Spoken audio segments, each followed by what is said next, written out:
Mas qual é a tua visão a respeito do time do Vasco nesse momento? Você acha que o Vasco, com esse atual elenco, tem condição de subir ou carece ainda de peças? Como é que você vê o Vasco nessa temporada na Série B? É um bom time, o time do Vasco. É um time que é muito assim, tem muitos jogadores que fazem o possível, eles são assim jogadores que se entregam em campo, a gente vê que existe uma luta muito grande. Me parece que o grupo de jogadores está bastante unido, a gente parece que sente isso, né? Acho que o Vasco hoje tem um goleiro muito bom, né? O volante Yuri também é um volante muito bom, o Anderson Conceição é outro zagueiro também que está jogando bem. Então, em cima disso, a gente vai vendo os jogadores que estão começando a aparecer também da base, né? Também são jogadores interessantes, né? O Andrei, o Juninho Figueiredo, são jogadores que... Mas a gente não pode... E o Nenê, né? Que a gente não pode nunca deixar de citar, né? Que é um jogador importante. Só que o Vasco precisa... Acho que precisa de algumas alternativas no meio de campo, não é? Que é o setor assim, que mais eu acho que o Vasco tem dificuldade de criação, né? de ter jogadas diferentes, e fica muito em cima do Nenê. E isso que eu acho que é um pouco perigoso para o Vasco. Por quê? Porque o Nenê nem sempre vai estar em condições de desequilibrar, né? E de fazer assim, jogar o futebol dele normal, né? Às vezes ele pode estar um pouco abaixo por causa da questão física, né? E da marcação, porque os times que jogam contra o Vasco já vêm marcar ele logo, sabendo que é um jogador que pode desequilibrar. Então, em razão da idade, isso aí vai dificultando, né? E o campeonato da Série B, ele é muito difícil. Talvez esse seja um dos campeonatos da Série B mais difíceis, porque a gente tem vários campeões brasileiros, a gente tem várias equipes boas, né, como o Guarani, como o Sport, como Ponte Preta, Chapecoense. O Grêmio é o time campeão, no caso. Nem falo isso aí porque Cruzeiro. Então são equipes fortes, na verdade. Então é difícil. Esse campeonato vai ser assim, um dos mais difíceis. Eu acho que vai ser difícil você ver alguém disparar. Muito difícil, eu acho. Sempre vai ter essa pouca diferença, 2, 3 pontos, porque o nível é muito, tá muito igual, né? Então, acho que o importante seria o Vasco poder trazer um ou dois jogadores assim para o meio de campo e um jogador de velocidade. Eu acho que seria importante lá na frente, né? Um jogador que mudasse o ritmo do jogo, né? Que às vezes acontece o adversário vir para cima do Vasco e tu tem que ter um escape, né? Um jogador que puxe esse contra-ataque, que às vezes decide um jogo, né? Então, eu acho que é por aí, mas eu tô vendo assim que o time está muito interessado, muito ligado, a gente vê os jogadores, né? Até com a interação com a torcida, existe uma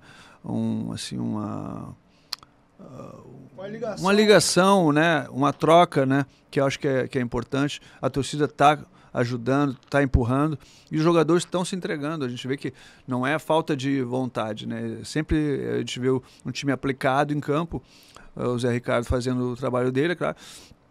E acho que está faltando um pouco desse jogador que o Vasco contratou do Inter, né? Que é o Palácios, que é um jogador que parece que ele tem qualidades, assim, né? É um jogador que pode, de repente, ser um jogador que desequilibre um pouco, estilo o Nenê, para dividir um pouco, né? Seria bom você ter isso, né? Não ficar tudo em cima do Nenê, né? Eu acho que seria importante. Assim como o Nenê não pode ter uma sobrecarga, eu acho, os jogadores da base também não podem, né, Diguinho? Não podem ser assim, eles serem a solução. Eles vão jogar, eles vão alternar, eles vão jogar bem, outro dia não vão jogar tão bem, né? Mas isso aí está dentro do pacote, a gente tem que entender isso aí. E nem mesmo o Nenê pode ser a salvação do Vasco. Não tem, ele não vai conseguir jogar todas as partidas, né? E sempre no mesmo nível. Então você tem que ter, né? E aí entra o Palácios. O Palácios tem que ser esse jogador, ele tem que começar a pegar, né? E tentar ser esse jogador que desequilibra, que dá o último passe, que faz uma jogada que ele possa, de repente, bater uma falta, alguma coisa que seja assim, importante para o Vasco, né? Normalmente, esse tipo de jogador, né, o número 10, assim, ele é um jogador da bola parada, o jogador do último passe, né, o jogador que chega para fazer o gol. Eu acho que é isso que tá precisando, né? Além do Nenê, mais um ou dois para poder ser aí abrir, né, a questão do ataque, que hoje eu acho que a maior dificuldade do Vasco é fazer o gol, né, que é o que realmente determina, né, as vitórias, né? Não, eu acho realmente isso. Eu vejo o time do Vasco muito bem defensivamente, como você falou. A gente tem o maior rebatedor do campeonato, que é o Anderson Conceição. O maior ladrão de bola, que é o Yuri Lara. O Thiago Rodrigues, na minha opinião, tecnicamente na Série B, o melhor goleiro. Você pode até levar ele para a Série A e você vai discutir goleiro em níveis ali. Até abriu-se uma discussão esses dias. Se tiver uma sequência, até a questão da máscara, se ele não pode ser uma referência para garotado. O Vasco é muito carente de ídolo nos últimos anos, dele fazer uma história similar com o que foi do Martin Silva.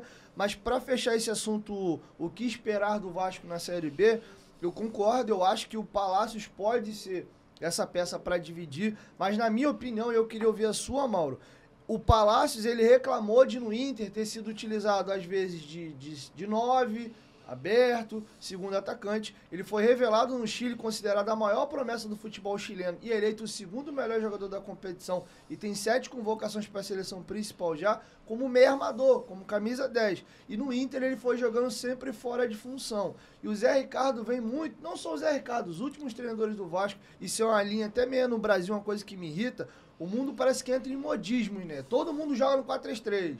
Lá atrás era todo mundo no 4-4-2. Quem oscila um pouquinho, o Paulo Souza vem no 3-4-3, mas em linhas gerais é 4-2-3-1, 4-3-3. Se o Palácio ganhar a titularidade hoje e o Zé não abrir mão do esquema, ou ele vai empurrar o Nenê para a ponta, ou ele vai empurrar o Palácio. Eu acho que o Palácio pode ser esse jogador, ele fez 39 minutos no último jogo, jogou o jogo treino agora com o Vasco ganhando do Porto Real de 10-0 por mais de 30, e ele foi para a coletiva hoje, então acho que é um indício de que ele vai ser titular contra o Brusque. Mas na minha opinião, no 4-4-2. Você acha que seria isso? O próprio Nenê é um cara que sabe fazer muitos gols. O Palácio não. Ele sempre foi o cara da assistência. Acho que talvez até essa questão de um ser mais finalizador, apesar do Nenê ter enfiada também, e o Palácio ser mais um armador, você acha que não encaixa? O próprio Palácio falou hoje que gostaria de jogar com o Nenê. Pois é difícil, né? Porque eu não acompanhei o Palácios no Inter, né? E nem no Chile, né? No caso, onde ele estava jogando anteriormente. Então fica difícil de a gente fazer, né? Ter uma ideia de qual a melhor posição para ele, né? E se ele poderia jogar junto com o Nenê. Eu acho que dentro do jogo você pode ter os dois.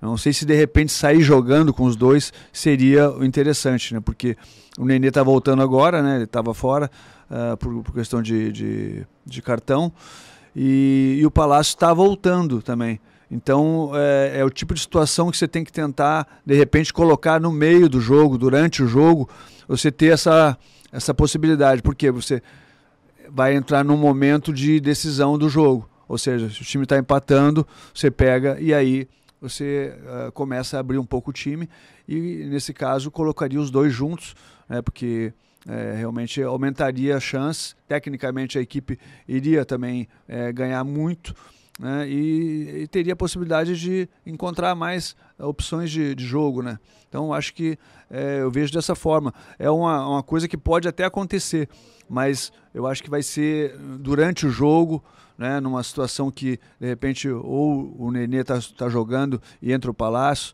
né, ou ao contrário, né, mas a gente tem que... o treinador, ele vê muito isso, né, durante a semana. Ele vê como é que o jogador está reagindo, qual é a situação dele. E outra questão é a questão do adversário, né?